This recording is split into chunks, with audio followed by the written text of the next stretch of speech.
Hello students, in today's class we will learn how to assign names to cycloalkanes, cycloalkenes and cycloalkynes. These all are aliphatic compounds with a ring structure, ring in their structure, right? For example, these three geometrical figures are drawn. तो this ring is a triangle basically. ring है क्योंकि कोई भी carbon free नहीं है, सारे carbon एक दूसरे से कनेक्टेड हैं, इसमें भी, यहाँ पे भी और यहाँ पे भी. How many carbons are present अगर हम बात करें तो ये जो स्ट्रक्चर हमने बनाया है, ये जो पॉइंट्स हैं, ये कार्बन को रिप्रेजेंट कर रहे हैं. जो साइक्लोएल्केन्स हैं उनका जनरल फॉर्मूला हमने पहले भी डिस्कस किया था कि साइक्लोएल्केन्स का जनरल फॉर्मूला होता है CnH2n + 1 - G. और G यहाँ पे क्या है? Number of rings in their structure, number of rings. और यूजुअली आपको जो रिंग्स वाले कंपाउंड मिलते हैं, एक ही रिंग होती है, तो जो G की वैल्यू होगी वो होगी 1. तो जब G की वैल्यू हम इसमें 1 रखेंगे तो ये हो जाएगा CnH2n + 1 - 1 + 1 - 1 कैंसिल हो जाएगा और हमारे पास आ जाएगा CnH2n. यानी ये जो साइक्लोएल्केन्स का फॉर्मूला है ये बेसिकली और किसके फॉर्मूला को रिप्रेजेंट कर रहा है? एल्कीन्स के फॉर्मूला को. एल्कीन का जनरल फॉर्मूला भी CnH2n ही होता है, राइट? तो इन दोनों का फॉर्मूला सेम आ रहा है. इसका मतलब अगर हम इसको रिप्रेजेंट करें सही से, अगर हम पूरा कार्बन और हाइड्रोजन दिखा के करें तो कुछ ये स्ट्रक्चर आ रहा होगा. 3 कार्बन है, रिंग का फॉर्मेशन हो रहा है, कोई भी कार्बन फ्री नहीं है, सब एक दूसरे से कनेक्टेड है, एक साइक्लिक स्ट्रक्चर आ रहा है. और कार्बन यहाँ पे कितने हैं? 3. और हाइड्रोजन कितने हैं? 6. तो जनरल फॉर्मूला के हिसाब से अगर n की वैल्यू, कार्बन की वैल्यू यहाँ पे अगर हम 3 ले रहे हैं तो हाइड्रोजन कितने हो जाएंगे? 6. ये स्ट्रक्चर आ रहा है. इसको अगर हम ड्रॉ करें तो कुछ इस तरह से स्ट्रक्चर आएगा, ये राइट. सब कार्बन एक दूसरे से कनेक्टेड आ रहे हैं. हम नेमिंग कैसे करते हैं इसकी? जब हम नेमिंग की बात करते हैं तो सिंपली बेसिकली ये है क्या? साइक्लोएल्केन्स, यानी एल्केन यानी कि जितने भी कार्बन होंगे वो ALK की जगह पे आ जाएगा और एन लगा के हम टर्मिनेट करेंगे और साथ में हम साइक्लो ऐड कर देते हैं, साइक्लो, क्योंकि एक साइक्लिक स्ट्रक्चर आ रहा है. तो ये फर्स्ट वाले का नाम हो जाएगा साइक्लोप्रोपेन. दिस इज साइक्लो और प्रोपेन, 3 कार्बन है तो cyclopropane. This one is cyclobutane. फिर 5 कार्बन आ रहे हैं तो ये हो जाएगा cyclopentane. And this one is cyclohexane. 6 carbon होंगे इसके स्ट्रक्चर में तो ये हो जाएगा साइक्लोहेक्सेन. बेंजीन से ये कैसे डिफर कर रहा है अगर हम बात करें तो बेंजीन में alternate single and double bond होती है, यानी बेंजीन के मॉलिक्यूल में कॉन्जुगेशन होता है, या फिर जो पाई इलेक्ट्रॉन्स होते हैं वो ऑल्टरनेट पोजीशन पे प्रेजेंट होते हैं. अगर एक यहाँ है तो दूसरा यहाँ, तीसरा यहाँ. और ये जो रिंग है इसमें कोई भी इस तरीके का डबल या बॉन्ड नहीं आ रहा है ऑल्टरनेट पोजीशन पे, राइट? तो ये एल्केन का स्ट्रक्चर होगा, एक एलिफैटिक कंपाउंड होगा. एलिफैटिक प्रॉपर्टीज ही शो करेगा, एरोमेटिक प्रॉपर्टीज नहीं आएंगी. और साइक्लोहेक्सेन का फॉर्मूला क्या होगा? कार्बन 6 होंगे इसके स्ट्रक्चर में तो हाइड्रोजन 12 होंगे यहाँ पे, राइट? तो अगर हमारे पास साइक्लोएल्केन्स दिए हुए हैं तो सिंपली हम उनके नाम के साथ साइक्लो वर्ड जोड़ के और फिर रूट वर्ड लिख देते हैं और प्राइमरी सफिक्स लिख देते हैं जो एन आता है.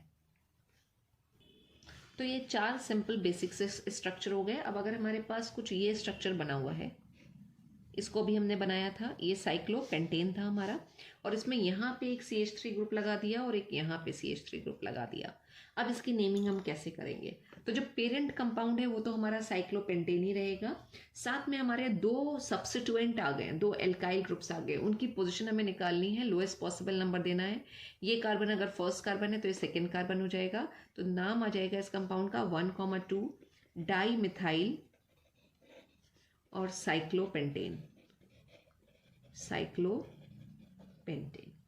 सेम वे अगर ये रिंग थी हमारी, ये हमने साइक्लोहेक्सेन के लिए रिंग बनाई थी, राइट? और इसमें एक CH3 यहाँ पे आ रहा है और एक ग्रुप यहाँ पे आ रहा है CH2 CH3.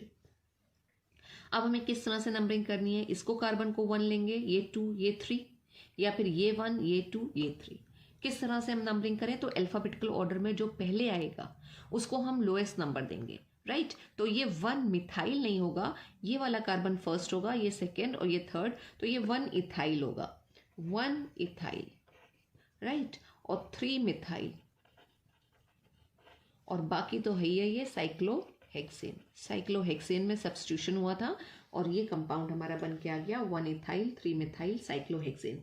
सेम वे अगर हेक्सागोनल रिंग है और हेक्सागोनल रिंग के साथ यहाँ पे एक डबल बॉन्ड आ गई है तो दिस डजंट मीन कि ये एरोमेटिक कंपाउंड हो गया. इसमें ऑल्टरनेट जब होगा डबल बॉन्ड और सिंगल बॉन्ड, तो वो एरोमेटिक कंपाउंड होगा। कि बेसिकली है साइक्लोहेक्सेन, लेकिन इसमें अगर डबल बॉन्ड आ गई है तो ये बन गया है साइक्लोहेक्सीन, राइट। डबल बॉन्ड आ जाएगी, यानी कि अब हम जो बात कर रहे हैं वो हम बात कर रहे हैं साइक्लोएल्कीन्स की।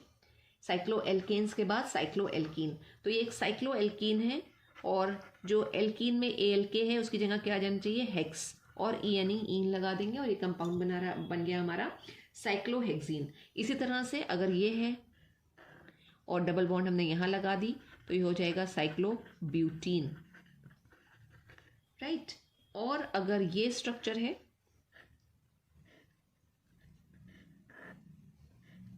अब ट्रिपल बॉन्ड आ गई है, अगर आप देखिए ये ट्रिपल बॉन्ड आ गई है, यानी अब हम जो बात कर रहे हैं वो हम साइक्लोएल्काइंस की बात कर रहे हैं। एल्काइंस, एल्काइन के स्ट्रक्चर में ट्रिपल बॉन्ड प्रेजेंट है, राइट। 5 कार्बन की रिंग है, तो साइक्लोपेंटेन था ये। जब तक इसमें ट्रिपल बॉन्ड नहीं थी तब तक साइक्लोपेंटेन था, लेकिन अब इसमें ट्रिपल बॉन्ड आ गई है तो ये बन गया साइक्लोपेंटाइन।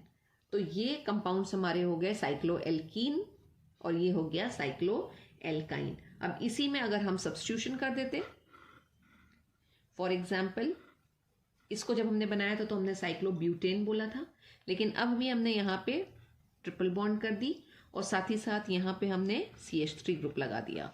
अब नंबरिंग करने में हमें क्या चीज़ ध्यान रखनी है, जो हमने रूल्स पहले पढ़े थे। क्या पढ़े हैं हमने रूल्स? हमने ये पढ़ा है कि अगर एल्काइल ग्रुप और ट्रिपल बॉन्ड या डबल बॉन्ड दोनों प्रेजेंट हो तो हमें जो ट्रिपल बॉन्ड है उसको लोएस्ट पॉसिबल नंबर देना है। तो ट्रिपल बॉन्ड को लोएस्ट पॉसिबल नंबर देने के लिए अगर हम यहाँ से स्टार्ट करेंगे नंबरिंग, तो ये 1 2 3 4, मिथाइल ग्रुप 4th पोजिशन पे चला जाएगा और 1 + 4 का सम आएगा 5, राइट। लेकिन अगर हम यहाँ से नंबरिंग करें तो ये 1 2 3 और 4 ये आएगा, और इसमें फर्स्ट कार्बन के साथ ट्रिपल बॉन्ड आ रही है, यानी 1 + 3 के साथ मिथाइल लगा हुआ है 4। तो नंबरिंग का correct order lowest sum rule के हिसाब से होना चाहिए 1 + 3। 1 के साथ ट्रिपल बॉन्ड आ रही है और 3 के साथ मिथाइल ग्रुप आ रहा है, तो the name of this compound is 3 methyl. जो मिथाइल है वो सब्स्टिट्यूएंट में चला जाएगा। फिर है हमारे पास साइक्लो और ब्यूटी बट, राइट। अगर ट्रिपल बॉन्ड नहीं होती तो ये ब्यूटेन हो जाता हमारा, लेकिन ये अभी क्या होगा, but 1। So these of cycloalkanes, cycloalkenes and cycloalkynes. Thank you so much, students.